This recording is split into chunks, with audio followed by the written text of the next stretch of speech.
Les supermarchés thaïlandais remplacent les sacs en plastique par des feuilles de bananier. Savais-tu que chaque morceau de plastique qui a été fabriqué par l'homme existe encore sur cette planète? Oui, ça fait réfléchir. La pollution plastique n'est pas à prendre à la légère.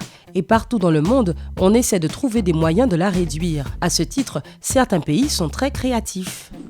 Entre dans n'importe quel magasin et tu verras du plastique partout.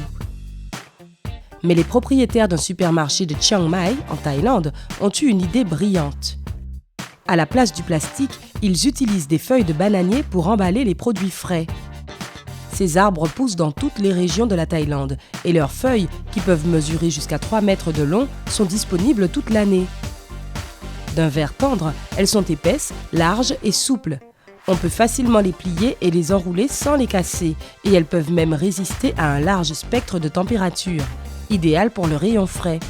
Tout ce qu'il faut pour les maintenir fermés, c'est un cordon en fibre naturelle. Et grâce à leur surface cireuse et non poreuse, elles sont imperméables, ce qui les rend encore plus adaptées à l'emballage. Cela signifie qu'elles résistent à l'humidité des légumes et des fruits juteux et qu'elles empêchent les liquides dangereux de s'écouler. Mais bien sûr, l'avantage le plus crucial est que les feuilles de bananier sont des matières organiques et sont facilement compostables, ce qui est loin d'être anodin quand on sait qu'il faut entre 50 et 200 ans pour que les pellicules de plastique se décomposent complètement. De plus, après le compostage, elles ajouteront avec le temps des éléments nutritifs au sol, le rendant ainsi plus fertile. Comme tu peux le constater, cette alternative écologique au plastique est tout simplement fabuleuse. De plus, elle est plutôt rentable. C'est pourquoi de nombreux autres magasins du pays ont imité cette tendance et ont commencé à emballer leurs produits frais dans des feuilles de bananier. Et tu sais quoi? Les clients adorent l'idée. Ils la soutiennent en sélectionnant des produits emballés de la sorte plutôt que ceux qui sont emballés dans du plastique. Et on les comprend tout à fait. Ces produits sont plus agréables à l'œil. De plus, c'est toujours agréable de savoir que l'on fait quelque chose de bien pour l'environnement. En fait, ce sont les clients eux-mêmes qui ont rendu cette tendance si populaire. L'un d'eux a pris des photos des rayons du supermarché pleins de fruits et légumes enveloppés dans des feuilles vertes et les a publiées sur les réseaux sociaux. En un clin d'œil, les photos sont devenues virales et les gens du monde entier ont fait l'éloge de cette idée, espérant qu'ils verraient bientôt un changement comme celui-ci dans leurs magasins locaux. Et si les feuilles de bananier se sont avérées si utiles pour réduire la consommation de plastique, peut-être y a-t-il d'autres produits organiques qui pourraient nous aider à lutter contre la pollution. Voici un indice. C'est un fruit à la chair verte et savoureuse. Oui, on parle bien des avocats. Et pour être plus précis, de leur noyau. Cette partie que l'on jette par habitude s'avère être un matériau idéal pour les couverts à usage unique. Tout le monde sait que les fourchettes, les couteaux et les pailles en plastique augmentent considérablement la quantité de déchets sur notre planète. Mais un chimiste mexicain, Scott Munguia, a trouvé un moyen de réduire cette pollution. En 2012, alors qu'il était encore étudiant, il a vu une photo de la molécule de maïs qui est utilisée pour créer du bioplastique. Et à ce moment-là, il a compris que les noyaux d'avocat pouvaient être utilisés de la même façon. Munguia a fondé une entreprise qui transforme les noyaux d'avocat en ustensiles biodégradables. Et cette entreprise écologique est en plein essor.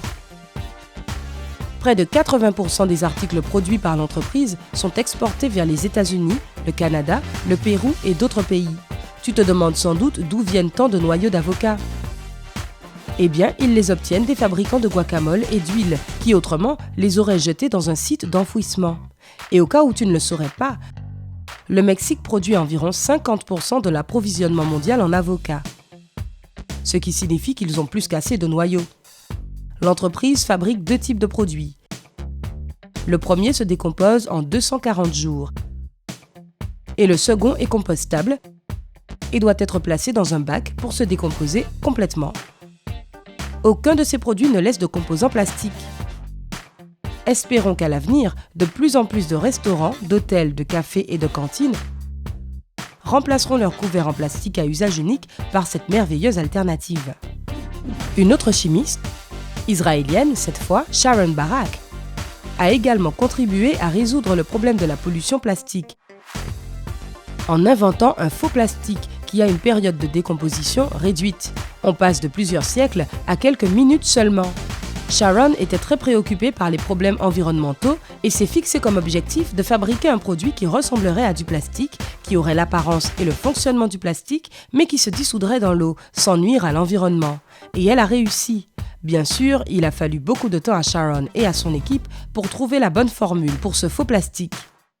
Mais après avoir mélangé différents composants, ils ont finalement trouvé des matériaux 100% écologiques qui se dissolvent facilement dans l'eau et se fondent dans la nature. Il est même possible de boire l'eau dans laquelle le produit a été dissous. Et ce produit est sans danger non seulement pour les humains, mais aussi pour les animaux. Si un sachet fait de ce nouveau type de plastique se retrouve dans l'océan, il ne fera pas de mal aux animaux marins car il se dissoudra en quelques minutes dans l'océan. De plus, cette invention est très facile à recycler.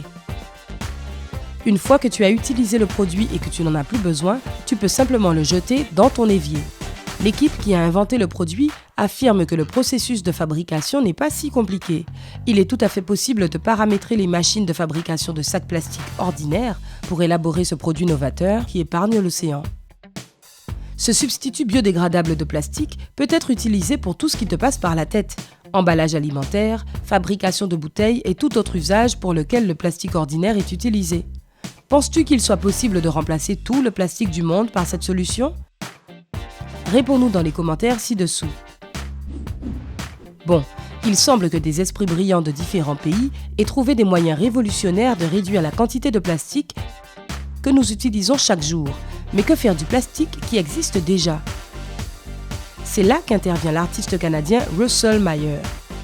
En 2009, alors qu'il voyageait aux Philippines, il a remarqué que tous les déchets plastiques étaient transportés jusqu'au fleuve Chico et brûlés, tout près de l'endroit où des enfants jouent et où des hommes pêchent.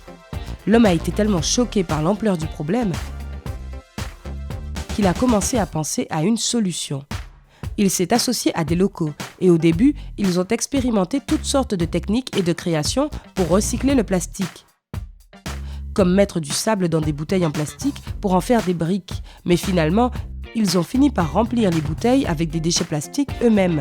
Et ces nouvelles briques étaient encore solides et utilisables. C'est ainsi qu'est né le mouvement des éco-briques, que de nombreuses communautés soutiennent en fabriquant leurs propres briques en plastique. Cette solution présente de nombreux avantages. Les éco-briques empêchent le plastique d'entrer dans l'écosystème et préviennent la pollution de l'environnement. Elles permettent d'enfermer le plastique, empêchant ainsi l'accumulation de gaz toxiques émis lors de sa dégradation, comme le méthane. En outre, les déchets plastiques étant considérés comme un matériau durable, ils constituent des éléments de construction adaptés à pratiquement toutes les structures. Il y a deux façons de bâtir avec les bouteilles remplies.